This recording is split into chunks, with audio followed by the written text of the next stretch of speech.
जय हिंद दोस्तों, स्वागत है एक बार फिर से आपके अपने YouTube चैनल स्टडी प्लेटफॉर्म में। दोस्तों आज हम घटना चक्र के समान विज्ञान की सीरीज को आगे बढ़ाते हुए जीव विज्ञान में एक चैप्टर है कंकाल एवं मांसपेशीय तंत्र और पाचन तंत्र। तो इनसे संबंधित जितने भी सवाल विभिन्न स्टेट पीसीएस तथा आईएएस प्री में पूछे गए हैं उनको हम लोग देखने वाले हैं। इससे पहले मैंने जीव विज्ञान से संबंधित 4 वीडियो को प्लेलिस्ट में डाल दिया। तो अभी तक जिन लोगों ने उस वीडियो को जाकर नहीं देखा तो कृपया कर जाकर उस प्लेलिस्ट में जाकर उस वीडियो को देख लें। वीडियो स्टार्ट करने से पहले दोस्तों आपसे एक छोटी सी रिक्वेस्ट है कि अगर आप हमारे चैनल पर पहली बार आए हैं तो चैनल को सब्सक्राइब कर लें, बेल आइकन को प्रेस कर लें ताकि नई वीडियो की नोटिफिकेशन आपको समय समय पर मिलती रहे। साथ ही साथ अगर ये वीडियो आपको पसंद आए तो इसे ज़्यादा से ज़्यादा लाइक करें और अपने दोस्तों के साथ शेयर करें। तो चलिए डिस्कशन स्टार्ट करते हैं। सबसे पहले हम लोग मानव शारीरिकी एवं क्रिया विज्ञान में जो पहला चैप्टर है कंकाल एवं मांसपेशीय तंत्र, उससे रिलेटेड जितने भी सवाल विभिन्न स्टेट पीसीएस तथा आईएएस प्री में पूछे गए हैं उनको हम लोग देखेंगे। तो फर्स्ट क्वेश्चन है दोस्तों, हमारे शरीर का अधिकतम भार बना है। तो याद रखना है दोस्तों, हमारे शरीर का जो अधिकतम भार बना है वह किससे बना है? तो वह जल से बना है दोस्तों। अब देखते हैं इससे रिलेटेड कौन कौन से फैक्ट्स हमारे एग्जाम के लिए महत्वपूर्ण है। तो दोस्तों हमारे शरीर का अधिकतम भार जल से बना है, जिसमें इसकी मात्रा लगभग कितनी है? तो 60 से 70% तक पाई जाती है। एक नवजात बच्चे के शरीर में उसके भार का लगभग 75% भाग जल होता है। एक वयस्क पुरुष के शरीर में उसके भार का लगभग 60 से 65%, जबकि वयस्क स्त्री के शरीर में उसके भार का लगभग 55 से 60% भाग जल होता है। यह प्रकृति का सबसे उत्तम विलायक होता है दोस्तों। याद रखना है कि यह सब प्रकृति का जो सबसे उत्तम विलायक है वो कौन है दोस्तों? जल है। जीव तंत्रों के अन्य अधिकांश पदार्थ जल में घुले रहते हैं। इस प्रकार कोशिका द्रव, उत्तक द्रव, रुधिर, प्लाज्मा, मूत्र, स्वेद आदि का आधारभूत तरल जल ही होता है दोस्तों। तो ये कुछ महत्वपूर्ण फैक्ट्स है दोस्तों वाटर से रिलेटेड, जिसे आपको ध्यान में रखना है। बढ़ते अपने नेक्स्ट क्वेश्चन की ओर। हमारा नेक्स्ट क्वेश्चन है दोस्तों कि एक वयस्क मानव शरीर में जल प्रतिशत होता है। तो याद रखना है दोस्तों कि एक वयस्क मानव शरीर में जल प्रतिशत कितना होता है? तो याद रखना है कि 65% जो होता है दोस्तों एक वयस्क मानव शरीर में जल का प्रतिशत होता है। तो इस क्वेश्चन का राइट आंसर क्या हो जाएगा दोस्तों? तो सी होगा। मानव शरीर में होता है, तो याद रखना है मानव शरीर में जो होता है दोस्तों लगभग 70% क्या होता है? जल होता है। हमारे शरीर का याद रखना है हमारे शरीर का अधिकतम भाग जल से बना है। मानव शरीर में जल की मात्रा लगभग 2/3 यानी लगभग कितना होता है दोस्तों? 70% तक पाई जाती है। बढ़ते हैं अपने नेक्स्ट क्वेश्चन की ओर। नेक्स्ट क्वेश्चन है दोस्तों, मानव शरीर में किस तत्व का प्रतिशत सबसे अधिक होता है? तो याद रखना है कि मानव शरीर में जो है दोस्तों ऑक्सीजन का जो प्रतिशत होता है वह सर्वाधिक होता है। और यह VBI क्वेश्चन है दोस्तों, जिसे आपको ध्यान में रखना है। तो मानव शरीर में पाए जाने वाला सर्वाधिक प्रतिशत वाला तत्व कितना है दोस्तों? ऑक्सीजन। कितना इसका परसेंटेज है? तो 65% यह है दोस्तों, ऑक्सीजन पाया जाता है मानव शरीर में। इसके बाद कौन सा है दोस्तों? तो इसके बाद है कार्बन। इसका प्रतिशत कितना है? तो 18.5% है। हाइड्रोजन है कितना? 9.5%। नाइट्रोजन कितना है? 3.2%। कैल्शियम कितना है? 1.5%। और फास्फोरस कितना है दोस्तों? 1% है दोस्तों। और ये सब के सब VBI पॉइंट्स है दोस्तों, जिसे आपको ध्यान में रखना है। बढ़ते अपने नेक्स्ट क्वेश्चन की ओर। मानव शरीर में सर्वाधिक प्रचुरता से पाए जाने वाला तत्व कौन सा है? तो कौन सा है दोस्तों? तो ऑक्सीजन जो है मानव शरीर में सर्वाधिक प्रचुरता से पाए जाने वाला तत्व है दोस्तों। नेक्स्ट, मानव शरीर में अधिकतम मात्रा में पाए जाने वाला तत्व होता है। तो कौन सा अधिकतम मात्रा में पाए जाने वाला तत्व कौन सा है दोस्तों? तो वह है कैल्शियम। कैल्शियम जो है दोस्तों मानव शरीर में अधिकतम मात्रा में पाए जाने वाला तत्व है। और ये भी VBI पॉइंट्स है दोस्तों, जिसे आपको ध्यान में रखना है। नेक्स्ट है वयस्क मानव में होते हैं। तो याद रखना है दोस्तों वयस्क मानव में कितना होता है? तो हड्डियों की संख्या कितनी होती है? तो 206 होती है। तो वयस्क मानव में 206 अस्थियां पाई जाती है, जो कि कंकाल तन यानी स्केलेटल सिस्टम का निर्माण करती है। कंकाल के अक्षीय यानी एक्सियल तथा उपांगीय यानी अपेंडिकुलर भागों में अस्थियों की संख्या पृथक होती है। अस्थियों के माध्यम से ओसिन नामक प्रोटीन पाया जाता है। तो याद रखना है कि अस्थियों में कौन सा प्रोटीन पाया जाता है? तो ओसिन नामक प्रोटीन पाया जाता है। तथा इनमें कठोरता का कारण अकार्बनिक पदार्थों की अधिक मात्रा का होना है दोस्तों। और ये दोनों के दोनों मोस्ट VBI सवाल है दोस्तों या पॉइंट्स है दोस्तों, जिसे आपको ध्यान में रखना है। नेक्स्ट है मानव कंकाल में अब तक ज्ञात हड्डियों की संख्या। तो याद रखना मानव कंकाल में अब तक ज्ञात हड्डियों की संख्या कितना है दोस्तों? तो 206 है। नेक्स्ट क्वेश्चन है 20 वर्ष की आयु पर मानव शरीर में हड्डियों की संख्या होती है लगभग, तो कितना होता है दोस्तों? तो इसका जो आंसर है उपयुक्त में से कोई नहीं है दोस्तों।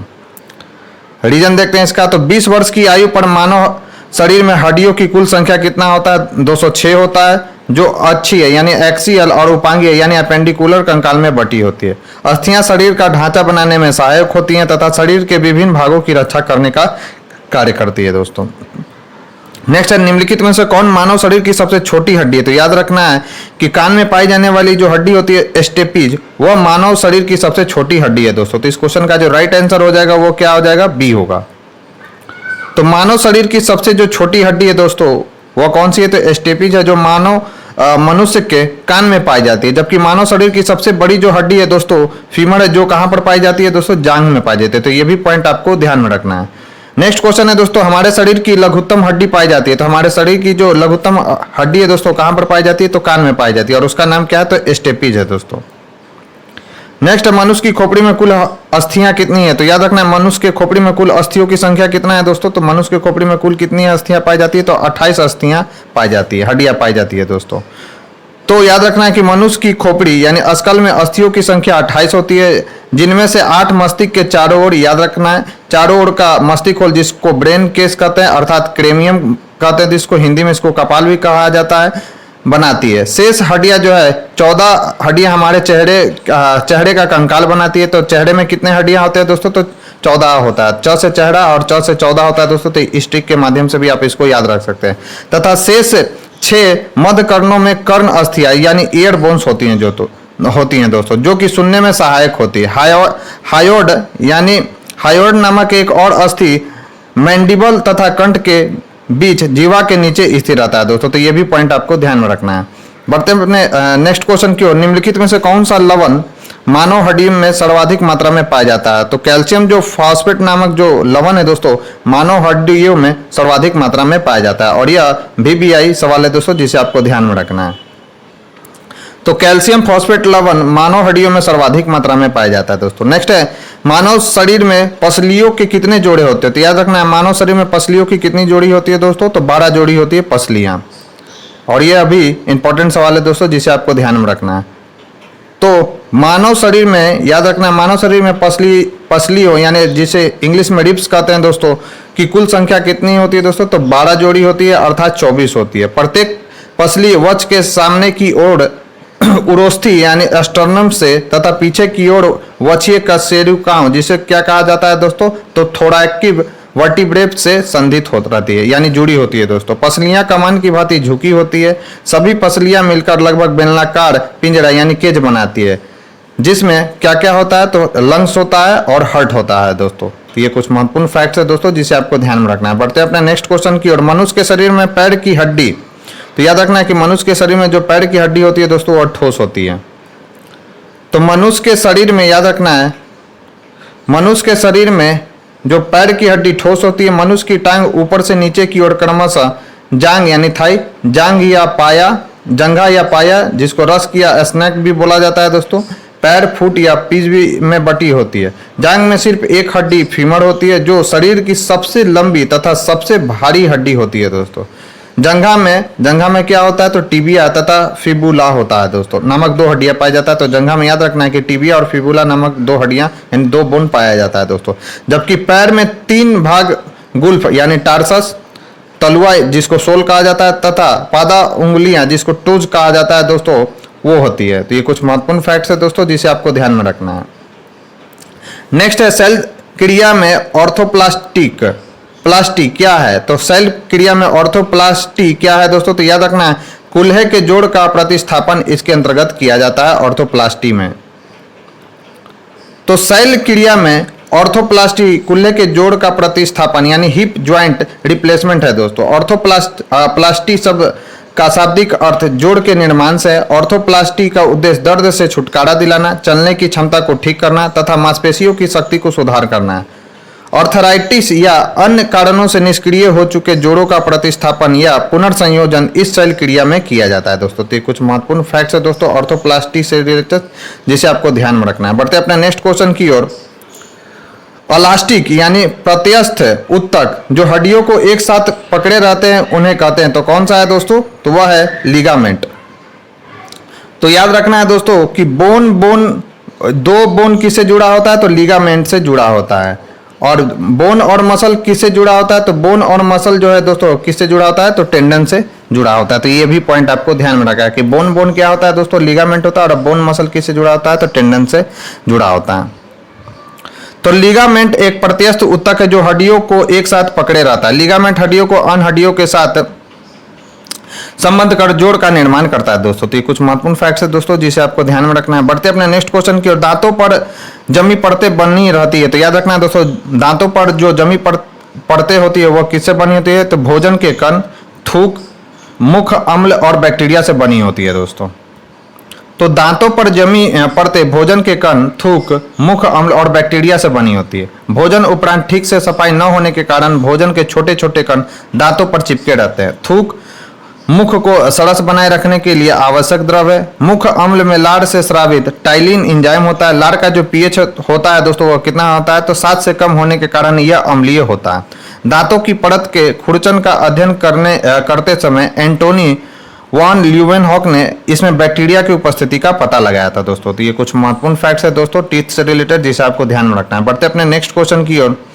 नेक्स्ट क्वेश्चन है, नाखून काटते समय दर्द नहीं होता क्यों नहीं दर्द होता है दोस्तों? क्योंकि जो नाखून है, याद रखना है आपको कि नाखून मृत कोशिकाओं के द्रव द्वारा बने रहते हैं जिनमें रक्त संचरण नहीं होते। इसलिए जब हम नाखून काटते हैं दोस्तों तो हमें दर्द का अनुभव नहीं होता है। नाखून यानी नेल्स बाह्य कंकाल यानी एक्सोस्केलेटन के अंतर्गत आता है जो कि अल्फा केरेटिन्स, याद रखना है कि अल्फा कीरेटिन्स से बने होते हैं कौन? नाखून दोस्तों। और यह VBI पॉइंट है दोस्तों जिसे आपको ध्यान में रखना है।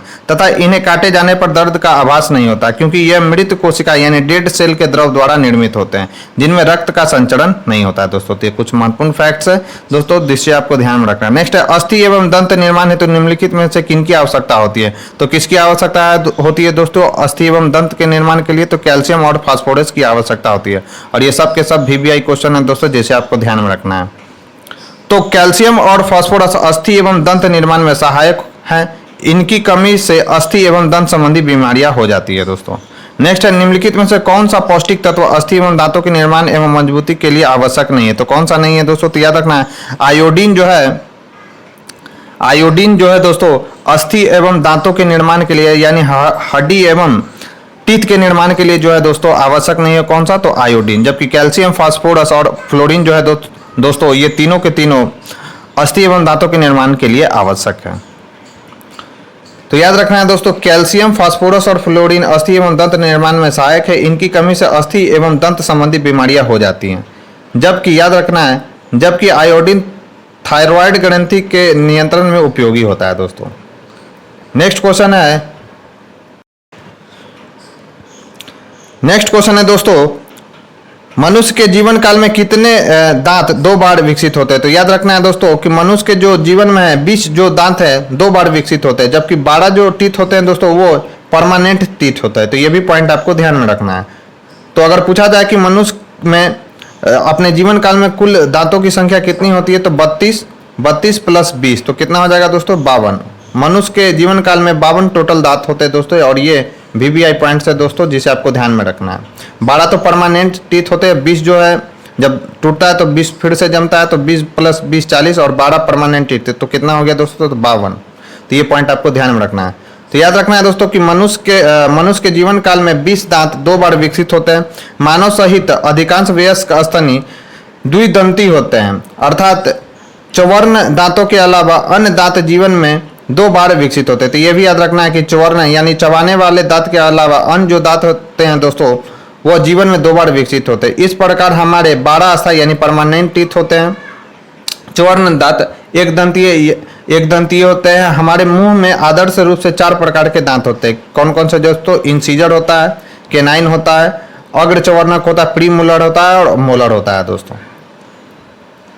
नेक्स्ट है, निम्नलिखित में से कौन हमारे शरीर का सबसे दृढ़ भाग है? तो याद रखना है कि हमारे शरीर का जो दृढ़ भाग है दोस्तों कौन सा है? तो दंत वल्क है, जिसको हम लोग इंग्लिश में किस नाम से जानते हैं? तो इनामेल के नाम से हम लोग इसको जानते हैं दोस्तों, दंत वल्क को। तो इस क्वेश्चन का जो राइट आंसर हो जाएगा दोस्तों वो कौन सा हो जाएगा? बी। तो हमारे शरीर का सबसे दृढ़ भाग दंत वल्क यानी इनामेल है जो कि दांत के सीकड़ यानी क्राउन पर अत्यधिक कठोर, सफेद सा एवं चमकीला होता है तथा मुख्यतः कैल्शियम फॉस्फेट और कैल्शियम कार्बोनेट का बना होता है। तो ये भी पॉइंट आपको ध्यान रखना है कि इनामेल किसका बना होता है, तो कैल्शियम फॉस्फेट और कैल्शियम कार्बोनेट का बना होता है। फौलाद से टकराने पर इसमें से चिंगारी निकलती है दोस्तों, तो ये भी पॉइंट आपको ध्यान रखना है। बढ़ते हैं अपने नेक्स्ट क्वेश्चन की ओर। मानव शरीर में सबसे मजबूत मांसपेशियां कहाँ होती है, तो याद रखना है मानव शरीर की जो सबसे मजबूत मांसपेशियां होती है दोस्तों, वह जबड़े में होती है। तो किसी भारी वस्तु को उठाने की क्षमता के संदर्भ में जबड़े की मांसपेशियां सबसे मजबूत समझी जाती है। वर्ष 1992 में एक ऐसा ही रिकॉर्ड गिनीज बुक में दर्ज हुआ था। जबड़े की मांसपेशियां द्वारा याद रखना 975 पाउंड वजन 2 सेकंड तक उठाने का रिकॉर्ड गिनीज बुक में दर्ज किया गया था दोस्तों। नेक्स्ट है ब्रेस्ट बोन। सूची 1 को सूची 2 से मिलान करना है दोस्तों। ब्रेस्ट बोन है, कॉलर बोन है, नी बोन है और शोल्डर ब्लेड है। तो कौन सा हो जाएगा दोस्तों, तो इसका आंसर देखना पड़ेगा। तो स्टर्नम जो है ब्रेस्ट बोन के अंतर्गत, यानी ए का तो मेरे हिसाब से 4 होना चाहिए, तो 2 ऑप्शन में ए का 4 और डी में है। फिर है दोस्तों शोल्डर बोन, तो शोल्डर बोन में क्या होना चाहिए, तो आंसर देखते हैं दोस्तों इसका क्या दिया है। तो ब्रेस्ट जो बोन है दोस्तों वो स्टर्नम में होता है, यह बात बिल्कुल सही। कॉलर बोन जो होता है दोस्तों किस में होता है, तो क्लेविकल में होता है कॉलर बोन। फिर है नी कैप जो किस में होता है दोस्तों, तो पटेला में होता है, पैटेला में। और शोल्डर ब्लेड किस में होता है दोस्तों, तो एस्केपुला में होता है दोस्तों शोल्डर बोन। और ये सब के सब VBI पॉइंट्स है दोस्तों, जिसे आपको ध्यान में रखना है। BPSC में आपसे मैचिंग करने के लिए ऐसे ही सवाल दिए जाते हैं, जिसे आपको ध्यान में रखना है। तो ये VBI क्वेश्चन है दोस्तों। नेक्स्ट है फिर सूची 1 को सूची 2 से मिलान करना है दोस्तों। सेमी क्वेश्चन है कि ब्रेस्ट बोन, तो ब्रेस्ट बोन किसका हो गया दोस्तों, तो स्टर्नम का हो गया। कॉलर बोन किसका हो गया दोस्तों, तो क्लेविकल का हो गया। नी कैप किसका हो गया दोस्तों, तो नी कैप हो गया पटेला का। और शोल्डर ब्लेड किसका हो गया दोस्तों, तो अस्केपुला का हो गया। तो इस क्वेश्चन का राइट आंसर क्या हो जाएगा दोस्तों, तो 4 1 2 3 हो जाएगा। और 4 1 2 किस में है दोस्तों, तो 4 1 2 3 सी ऑप्शन में। तो इस क्वेश्चन का जो राइट आंसर हो जाएगा क्या हो जाएगा दोस्तों, सी होगा। अब हम लोग दोस्तों पाचन तंत्र से रिलेटेड जितने भी सवाल विभिन्न स्टेट PCS तथा IAS PD में पूछे गए उनको हम लोग एक एक कर देखेंगे। तो फर्स्ट क्वेश्चन है दोस्तों, कड़वाहट के लिए मानव जीव का संवेदनशील क्षेत्र है। तो याद रखना है कड़वाहट के लिए मानव जीव का जो संवेदनशील क्षेत्र है वो कौन सा है दोस्तों, तो पीछे का भाग। जीव का जो पीछे का भाग है उससे कड़वाहट का हमें अनुभव होता है दोस्तों। और यह 66 BPSC में पूछा गया सवाल है दोस्तों। तो मानव जीव का जो अग्र छोड़ मीठे यानी आगे का जो छोड़ होता है दोस्तों जीव का, वो क्या किसका अनुभव कराता है, तो मीठे का। पश्च भाग जो है दोस्तों कड़वे का अनुभव कराता है। पार्श्व किनारे खट्टे का तथा अग्र छोड़ तथा किनारे नमकीन स्वादों का अनुभव कराता है दोस्तों। तो याद रखना है कि मध्य भाग में किसी भी प्रकार के स्वाद का अनुभव नहीं होता है जीव का। और यह भी पॉइंट आपको ध्यान में रखना है दोस्तों। बढ़ते अपने नेक्स्ट क्वेश्चन की ओर। मानव शरीर में पाचन का अधिकांश भाग किस अंग में संपन्न होता है, तो याद रखना है मानव शरीर का जो पाचन का अधिकांश भाग है किस अंग में संपन्न होता है दोस्तों, तो वह स्मॉल इंटेस्टाइन यानी छोटी आंत में संपन्न होता है दोस्तों। और शुरुआत कहाँ से होता है, तो पाचन कहाँ से स्टार्ट होता है, तो मुख से स्टार्ट हो जाता है हमारा पाचन। तो मानव शरीर में पाचन यानी डाइजेशन का अधिकांश भाग छोटी आंत यानी स्मॉल इंटेस्टाइन में संपन्न होता है। इसके अलावा पचे हुए पदार्थों का अवशोषण यानी एब्जॉर्प्शन मुख्यतः छोटी आंत में ही होता है। तो याद रखना कि पचे हुए पदार्थों का अवशोषण कहाँ पर होता है, अधिकांश उसका जो अवशोषण होता है दोस्तों वह छोटी आंत में ही होता है। हालांकि भोजन का पाचन मनुष्य में मुख से प्रारंभ होकर बड़ी आंत तक चलता रहता है दोस्तों। तो ये कुछ महत्वपूर्ण फैक्ट्स है दोस्तों डाइजेशन से रिलेटेड, जिसे आपको ध्यान में रखना है। नेक्स्ट है मनुष्य की मुख्य गुहा में निम्न में से किसका पाचन प्रारंभ होता है, तो याद रखना है कि मनुष्य की मुख्य गुहा से किसका पाचन स्टार्ट होता है दोस्तों, तो कार्बोहाइड्रेट का पाचन स्टार्ट होता है। तो मनुष्य की मुख्य गुहा में लार यानी सलाइवा में उपस्थित एमाइलेज एंजाइम, याद रखना है दोस्तों एमाइलेज एंजाइम स्टार्च यानी कार्बोहाइड्रेट का एक रूप है को माल्टोज में और डेक्स्ट्रिन में तोड़ देता है। इस प्रकार मुख्य गुहा में कार्बोहाइड्रेट का पाचन आरंभ होता है दोस्तों। उसके बाद क्या करता है दोस्तों, उसके बाद माल्टेज नामक एंजाइम जो है इस माल्टोज को किस में कन्वर्ट कर देता है, तो ग्लूकोज में कन्वर्ट कर देता है दोस्तों माल्टेज नामक एंजाइम। तो ये भी पॉइंट आपको ध्यान में रखना है। बढ़ते अपने नेक्स्ट क्वेश्चन की ओर। लार निम्न में से किसके पाचन में सहयोग करती है, तो लार जो है दोस्तों स्टार्च के पाचन में सहयोग करती है। और ये सब के सब VBI सवाल है दोस्तों, जिसे आपको ध्यान में रखना है। BPSC में बायोलॉजी से सवाल बहुत ज़्यादा पूछे जाते हैं, इसलिए इसके इस चैप्टर को आपको ध्यान में रखना है दोस्तों। लार के पाचन कार्यों में शामिल है भोजन को गीला करना, भोजन की लुगदी बनाना ताकि उसे आसानी से निगला जा सके। लार में एंजाइम एमाइलेज होता है जो स्टार्च को शर्करा में तोड़ देता है। लार में लाइसोजाइम नामक एंजाइम भी होता है दोस्तों जो भोजन के साथ आए हुए जीवाणुओं को नष्ट करने में सहायक होता है। तो ये सब के सब VVI पॉइंट्स है दोस्तों कि लार में जो हानिकारक जीवाणु आ जाते हैं उसे खत्म करने का काम कौन करता है। तो लार में एक पाया जाता है एंजाइम दोस्तों जिसका नाम है लाइसोजाइम एंजाइम। वो क्या करता है, जीवाणु को क्या कर देता है दोस्तों, नष्ट कर देता है। और एमाइलेज नामक एंजाइम क्या करता है दोस्तों, तो एमाइलेज नामक एंजाइम जो क्या करता है, स्टार्च को शर्करा में तोड़ता है दोस्तों। फिर एक कथन कारण से रिलेटेड क्वेश्चन दोस्तों, मानव शरीर में यकृत वसा के पाचन में महत्वपूर्ण भूमिका निभाता है। सही है, यकृत दो महत्वपूर्ण वसा पाचक एंजाइम उत्पन्न करता है। तो पहला तो सही है, दूसरा कथन सही है या नहीं, यानी कथन गलत है दोस्तों, सॉरी कारण इसका गलत है दोस्तों, जबकि कथन सही है। यानी मानव शरीर में यकृत वसा के पाचन में महत्वपूर्ण भूमिका निभाता है, यह बात बिल्कुल सही है। लेकिन यकृत जो है महत्वपूर्ण वसा पाचक एंजाइम उत्पन्न करता है, यह बात बिल्कुल गलत है दोस्तों। यानी इस क्वेश्चन का राइट आंसर सी होगा। तो ISPD में पूछा गया तो BPSC में पूछ सकता है दोस्तों। तो यकृत से पित्त की थैली में पित्त रस पहुंचता है, यानी पित्त रस कहां पर बनता है, तो याद रखना है पित्त रस बनता है दोस्तों यकृत में, यानी लीवर में बनता है। और यह VVI सवाल है दोस्तों जिसे आपको ध्यान में रखना है। जो वसा युक्त भोजन को पचाने में महत्वपूर्ण भूमिका निभाता है, यकृत वसा पाचक एंजाइम नहीं उत्पन्न करता। तो यह भी पॉइंट आपको ध्यान में रखना है। एंजाइम क्या है दोस्तों, तो एंजाइम क्या है, एक बायो उत्प्रेरक है। और एंजाइम बायो उत्प्रेरक के साथ साथ एक क्या है दोस्तों, यह प्रोटीन भी है। यह भी पॉइंट आपको ध्यान में रखना है। तो एंजाइम वस्तुतः प्रोटीन होते हैं जो बायो उत्प्रेरक के रूप में जैव रासायनिक क्रियाओं को उत्प्रेरित या उनकी गति को बढ़ाने का कार्य करते हैं दोस्तों। तो आपसे पूछा जाए कि एंजाइम मूलतः क्या है, तो आप कहेंगे कि एंजाइम मूलतः क्या है दोस्तों, तो प्रोटीन है। और देखिए दोस्तों कितने बार एग्जाम में यह सवाल पूछा गया है। तो एंजाइम मूलतः प्रोटीन होते हैं, याद रखना है दोस्तों, जिनका निर्माण मूलतः नाइट्रोजनीय पदार्थों या एमिनो अम्ल के संश्लेषण द्वारा होता है। जैव क्रिया में एक विशेष प्रकार के एंजाइम एक विशेष कार्यों को संपादित करते हैं।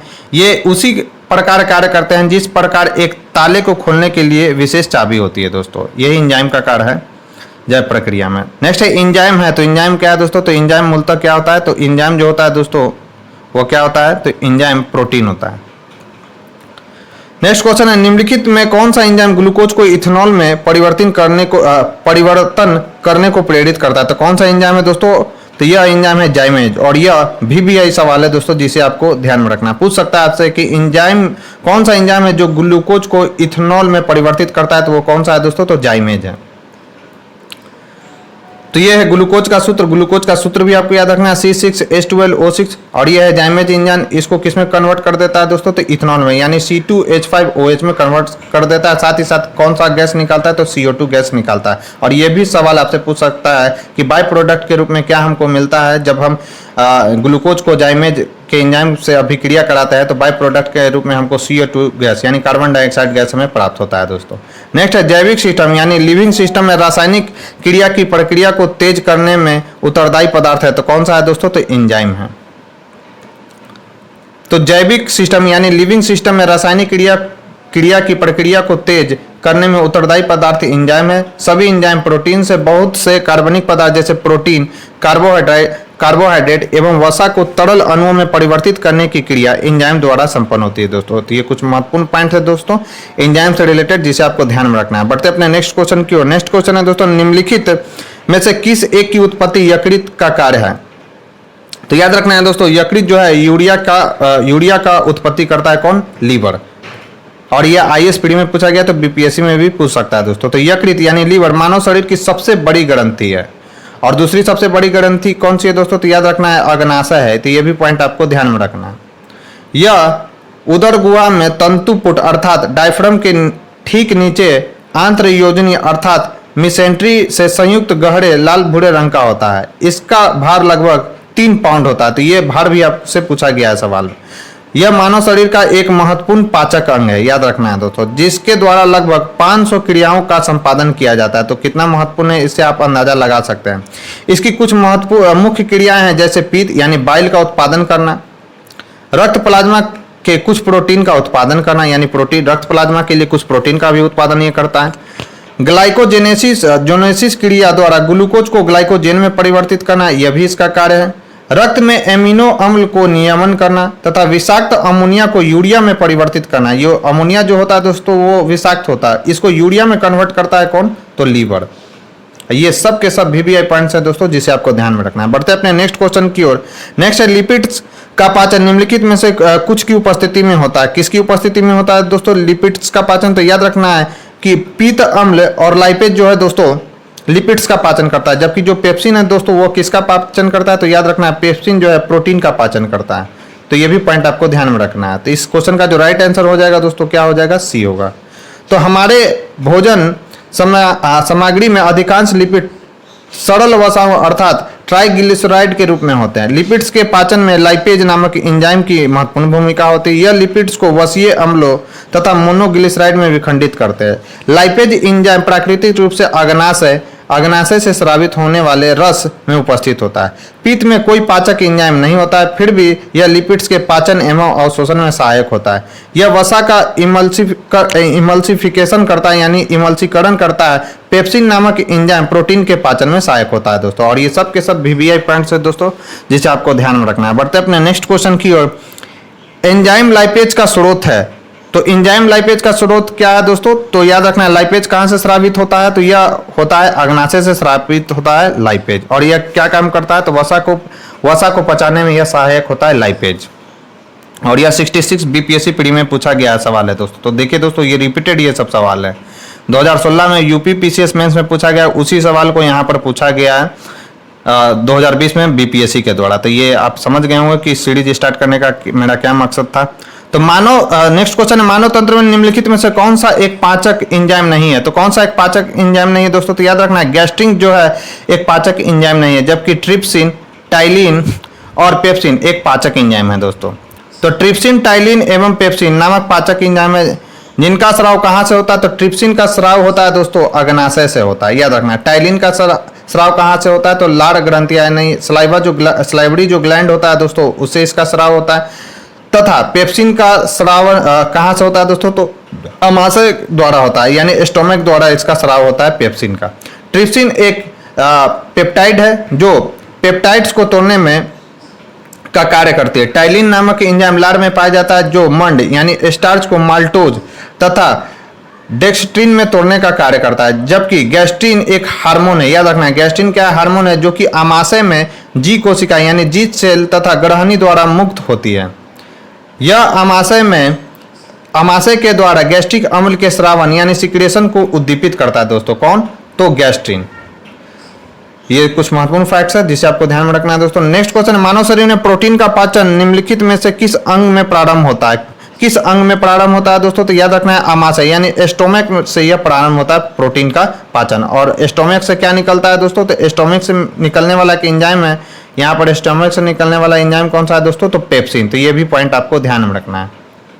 तो मानव शरीर में प्रोटीन का पाचन आमाशय से में प्रारंभ होता है। हालांकि पाचन का अधिकांश भाग छोटी आंत में संपन्न होता है तथा पचे हुए पदार्थों का अवशोषण यानी एब्जॉर्प्शन भी मुख्यतः छोटी आंत में ही होता है दोस्तों।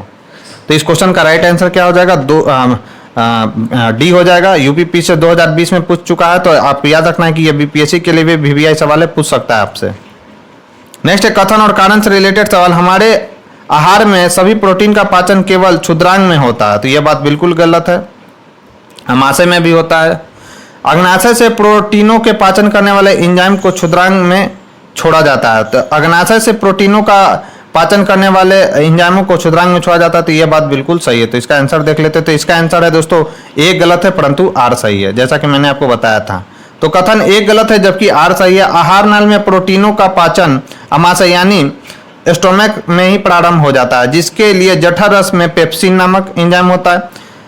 नामक एंजाइम भोजन के प्रोटीन को पेप्टोन में बदल देता है। अमाशय के पश्चात भोजन जब ग्रहणी यानी ड्यूडेनम में पहुंचता है तो अग्नाशय द्वारा अग्नाशयीय रस भोजन से जा मिलता है, जिसमें प्रोटीन के पचाने के लिए ट्रिप्सिन, याद रखना है दोस्तों क्या रहता है, तो ट्रिप्सिन अग्नाशय से निकलता है, ट्रिप्सिन नामक एंजाइम होता है जो कि प्रोटीन को पॉलीपेप्टाइड्स में परिवर्तित कर देता है दोस्तों। और ये सब के सब VBI पॉइंट्स है दोस्तों जिसे आपको ध्यान में रखना है। नेक्स्ट क्वेश्चन है प्रोटीन के पाचन में सहायक एंजाइम है, तो प्रोटीन के पाचन में सहायक एंजाइम कौन सा है दोस्तों, तो ट्रिप्सिन है। अग्नाशय से इसका स्रावन होता है, तो ये भी आपको याद रखना है। नेक्स्ट है स्टार्च को जल अपघटन से ग्लूकोज बनाने वाला एंजाइम कौन है? तो स्टार्च को जल अपघटन से ग्लूकोज बनाने वाला एंजाइम कौन सा है दोस्तों? तो एमाइलेज है। और ये मोस्ट वीवीआई सवाल है दोस्तों, जिसे आपको ध्यान में रखना है कि स्टार्च को जल अपघटन से ग्लूकोज बनाने वाला एंजाइम कौन सा है? तो एमाइलेज है दोस्तों। तो एमाइलेज नामक एंजाइम का स्राव लार ग्रंथियों तथा अग्नाशय यानी पैनक्रियाज द्वारा होता है। तो याद रखना है कि एमाइलेज का सवाल एमाइलेज का जो स्राव होता है कहाँ कहाँ से होता है? तो लार ग्रंथियों से होता है और अग्नाशय द्वारा इसका होता है, जो कि भोजन में स्टार्च यानी मंड के जल अपघटन यानी हाइड्रोलाइसिस से ग्लूकोज निर्मित करता है दोस्तों। और ये वीवीआई सवाल है दोस्तों, मैं बार बार बोल रहा हूँ, जिसे आपको ध्यान में रखना है। नेक्स्ट है कौन से परिवर्तन में एंजाइम ट्रिप्सिन उत्प्रेरक का कार्य करता है? तो प्रोटीन को एमिनो अम्ल में बदलने में क्या करता है दोस्तों? ट्रिप्सिन नामक जो एंजाइम है उत्प्रेरक का कार्य करता है। तो ट्रिप्सिन नामक एंजाइम का स्राव अग्नाशय, याद रखना है, अग्नाशय द्वारा किया जाता है, जो कि प्रोटीन को अमीनो एसिड में परिवर्तन के लिए उत्प्रेरक यानी कैटेलिस्ट का कार्य करता है। ज्ञातव्य है कि अग्नाशय एक मिश्रित ग्रंथि है यानी मिक्स्ड ग्लैंड है। ये सवाल भी आया है कि कौन सी ग्रंथि जो है मिक्स ग्रंथि है मानव शरीर की? तो अग्नाशय है दोस्तों, जिससे हार्मोन, याद रखना है, जिससे हार्मोन तथा पाचक रस का स्राव होता है, यानी इससे हार्मोन का भी स्राव होता है और पाचक रस का भी स्राव होता है। पाचक रस क्षारीय यानी अल्कलाइन होता है दोस्तों, जिन्हें अग्नाशयीय रस यानी पैनक्रियाटिक जूस भी कहते हैं। तो ये कुछ महत्वपूर्ण फैक्ट्स है दोस्तों पैनक्रियाज से रिलेटेड, जिसे आपको ध्यान में रखना है। बढ़ते अपने नेक्स्ट क्वेश्चन की ओर। मानव शरीर में पुच्छ कौन सी संरचना से संलग्न होता है? तो याद रखना है, मानव शरीर में जो पुच्छ होता है दोस्तों वह किससे संलग्न होता है? तो बृहदांत्र से यह होता है दोस्तों संलग्न पुच्छ। तो याद रखना है आपको दोस्तों, मानव शरीर में स्थित पुच्छ यानी अपेंडिक्स, पुच्छ को इंग्लिश में क्या बोलते हैं दोस्तों? तो अपेंडिक्स बोलते हैं। या कृमि रूपी परिसेचिका एक अवशेषी यानी वेस्टिजियल ऑर्गन है। तो ये पॉइंट्स भी आपको ध्यान में रखना है। यह छोटी एवं बड़ी आंत के जोड़ के पास स्थित होता है। इसका आकार छोटे कृमि यानी वर्म की तरह का होता है, जो कि बड़ी आंत यानी बृहदांत्र से सीकम द्वारा जुड़ा होता है। प्रारंभ में जीवन पूर्णतः शाकाहारी था, जिसमें सेल्यूलोज युक्त पत्तियों के पाचन के लिए इस अंग का उपयोग किया जाता था। कालांतर में मानव सभ्यता के विकास के साथ मनुष्य के सर्वाहारी होने के कारण इस अंग का कार्य समाप्त हो गया। इस प्रकार यह अंग वर्तमान समय में अवशेष मात्र रह गया है, जबकि शाकाहारी जंतुओं जैसे कौन कौन सा दोस्तों? गाय, बैल इत्यादि में सेल्यूलोज पाचन हेतु पुच्छ यानी पुच्छ को मतलब दोस्तों अपेंडिक्स आज भी विकसित अवस्था में है। तो ये कुछ महत्वपूर्ण फैक्ट्स है दोस्तों, जिसे आपको ध्यान में रखना है। बढ़ते अपने नेक्स्ट क्वेश्चन की ओर। हमारा नेक्स्ट क्वेश्चन है दोस्तों, मानव शरीर में क्षुद्रांग के 3 संरचनात्मक भागों की लंबाई का कौन सा सही ह्रासवान क्रम है? ह्रासवान क्रम है दोस्तों, सॉरी। तो कौन सा है सबसे पहला दोस्तों? तो नाम भी अजब है इसका। शेषांत्र है दोस्तों, दूसरा है मध्यांत्र और लास्ट में कौन सा है दोस्तों? तो ग्रहणी है। तो मानव शरीर में उपस्थित क्षुद्रांग या छोटी यानी स्मॉल इंटेस्टाइन आहार नाल का एक भाग होता है, जो कि आमाशय तथा बड़ी आंत के मध्य स्थित होता है। इसमें अधिकांश भोजन का पाचन यानी डाइजेशन होता है तथा पचे भोजन का क्या होता है दोस्तों? तो अवशोषण होता है। यह ग्रहणी, जिसको क्या बोलते हैं? ड्यूडेनम, मध्यान्ह यानी जूजेनम और इलियम में विभेदित होता है, जिनकी लंबाई कितना होती है दोस्तों? तो सबसे ज्यादा लंबाई होता है ड्यूडेनम का यानी 25 सेंटीमीटर। उसके बाद होता है किसका दोस्तों? इलियम का यानी शेषांत्र का यानी 3.5 मीटर। और जूजेनम का कितना होता है दोस्तों? तो सबसे कम होता है 2.5। तो छोटी आंत अत्यधिक कुंडली नलिका। और ये जो क्वेश्चन है दोस्तों काफ़ी ज़्यादा मेरे हिसाब से तो काफ़ी ज़्यादा ये वीवीआई सवाल है, क्योंकि ये पूछ सकता है कि छोटी आंत जो होता है 3 पार्टों में डिवाइड होता है, कौन कौन सा था? ड्यूडेनम, जूजेनम और इलियम। सबसे ज़्यादा लंबाई होता है ड्यूडेनम का, उसके बाद इलियम का और उसके बाद किसका होता है दोस्तों? तो जूजेनम का होता है। यहाँ हिंदी देखकर कंफ्यूज नहीं होना, इंग्लिश भी पेपर में लिखा रहता है, तो ये इस क्वेश्चन को आपको इंग्लिश टर्म में देखना है ताकि आप आसानी से इसका आंसर दे सकें। नेक्स्ट क्वेश्चन है, एंजाइम तथा उसके कार्यों के सही जोड़े का चयन कीजिए। अम्लीय फॉस्फेट, फिर ई कोलाई प्रतिबंध, इंडो न्यूक्लियस 2, इक्रोसिन और सेक्सिनिक और डिहाइड्रोजिनेसिस। तो इस क्वेश्चन का राइट आंसर क्या है दोस्तों? तो इसमें से बोल रहा है क्या कि कौन सही जोड़े का चयन कीजिए। तो कौन सा सही जोड़ा है दोस्तों? तो इसमें जो ई कोलाई प्रतिबंधित इंडो न्यूक्लियस 2 है दोस्तों, यानी डीएनए को विशिष्ट स्थलों पर काटने के लिए यह जो जोड़ा है यह बिल्कुल सही है, और जो बाकी इसमें जोड़ा है दोस्तों वह बिल्कुल गलत है। तो ई कोलाई बैक्टीरिया से स्रावित एक एंजाइम ई कोलाई प्रतिबंधित इंडो न्यूक्लियस 2 या EcoR2 डीएनए को विशिष्ट स्थलों पर काटने के लिए प्रयुक्त किया जाता है। बढ़ते हैं अपने नेक्स्ट क्वेश्चन की और नेक्स्ट क्वेश्चन है दोस्तों, निम्नलिखित में से कौन सा लार की सहायता से पच जाता है? तो कौन सा लार की सहायता से पच जाता है दोस्तों? तो स्टार्च जो है लार की सहायता से पच जाता है। लार में उपस्थित क्या रहता है? एमाइलेज एंजाइम स्टार्च को क्या करता है? शर्करा में तोड़ देता है दोस्तों, और इसके पाचन में सहायता करता है। नेक्स्ट क्वेश्चन है कथन, अभिकथन और कथन से संबंधित है। मानव शरीर सेलुलोज के पाचन में असक्षम है। तो यह बात सही है दोस्तों। प्राचीन समय में सक्षम था मानव, लेकिन अब नहीं है। मानव शरीर में स्टार्च, अपघटक, एंजाइम, डाइटेज और विद्यमान रहता है दोस्तों। तो ये भी मेरे हिसाब से शायद सही होना चाहिए। तो दोनों सही है दोस्तों।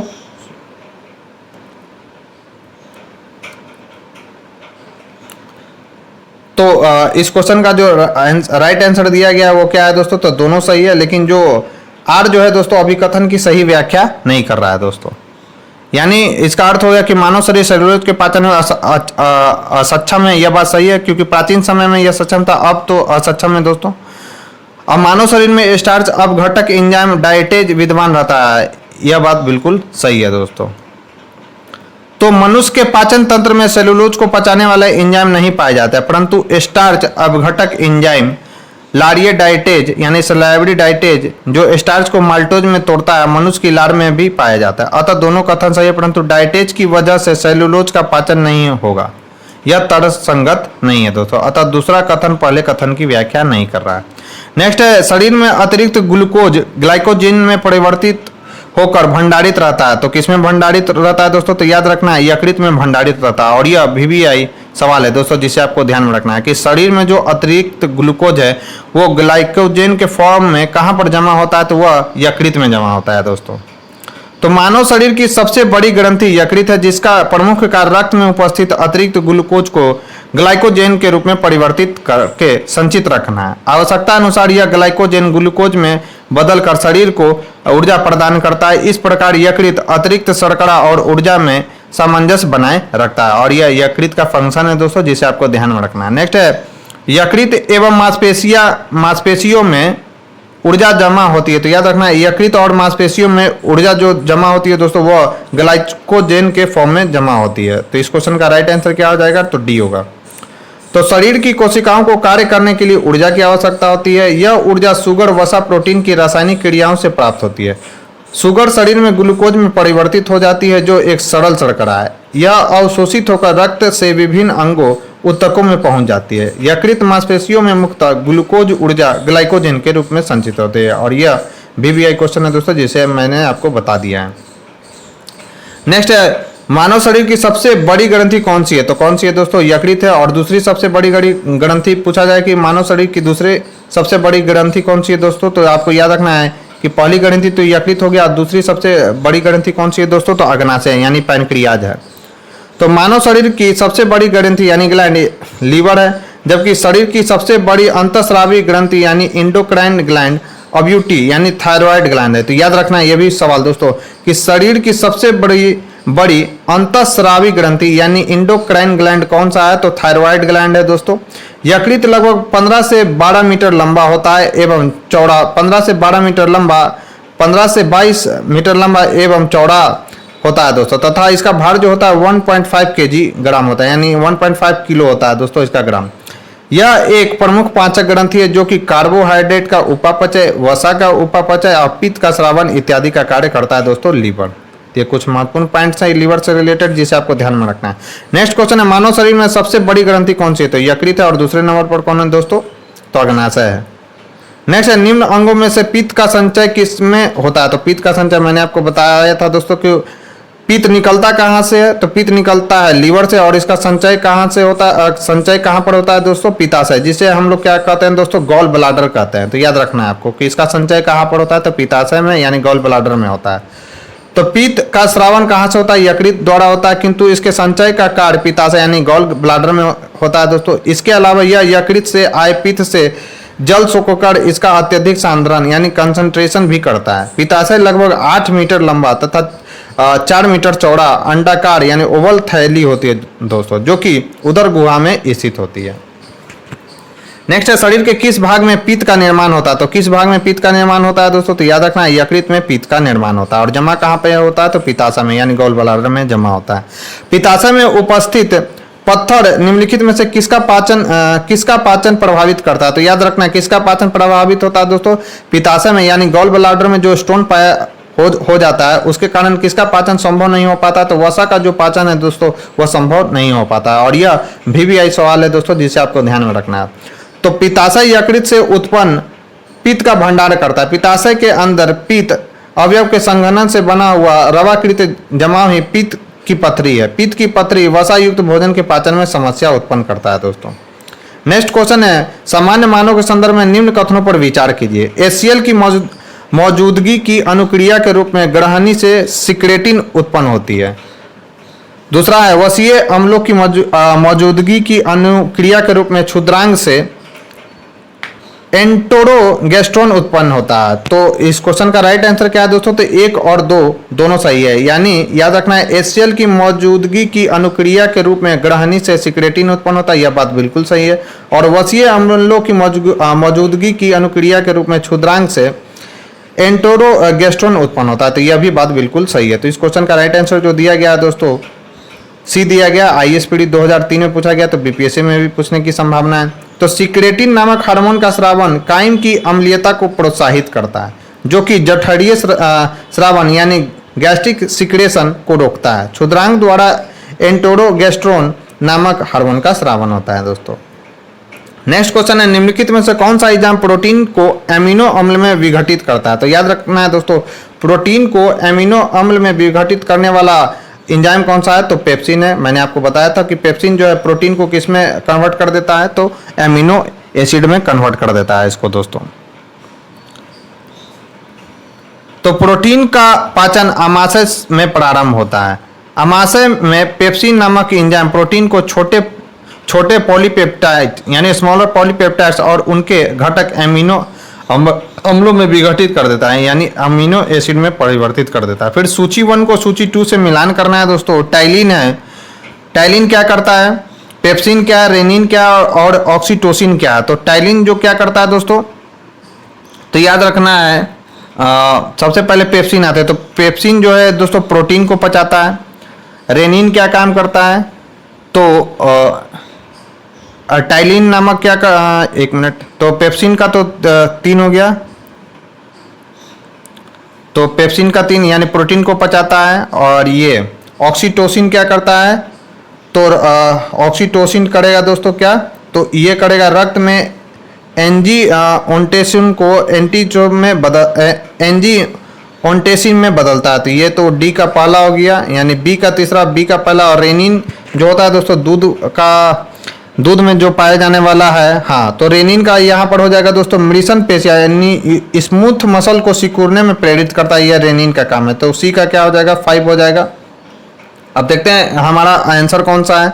तो पेप्सिन तो प्रोटीन को पचाता है, तो सी का तो बी का तीसरा होना चाहिए। तो बी का तीसरा किस में है दोस्तों, तो बी का तीसरा 2 में है, या तो ए होगा इसका आंसर या तो सी होगा। और ए का दूसरा यानी जो टाइलिन है दोस्तों स्टार्च को पचाता है, तो ये हो गया दूसरा। पेप्सिन का हो गया प्रोटीन, ऑक्सीटोसिन या रेनिन का हो गया दोस्तों क्या हो गया, तो यह स्मूथ मसल्स में सिकुड़ने में प्रेरित करता है रेनिन। और सॉरी रेनिन नहीं दोस्तों, ये ऑक्सिन का काम है, ऑक्सीटोसिन का काम है।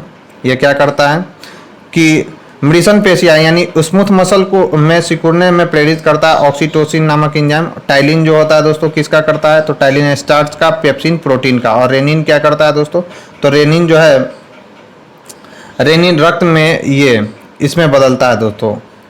तो इस क्वेश्चन का राइट आंसर जो होना चाहिए वो होना चाहिए 2 3 1 2 3 1 5 होना चाहिए। और किसमें है 2 3 1 5, एक ही ऑप्शन में है दोस्तों, और वो ऑप्शन कौन सा है, तो ए है।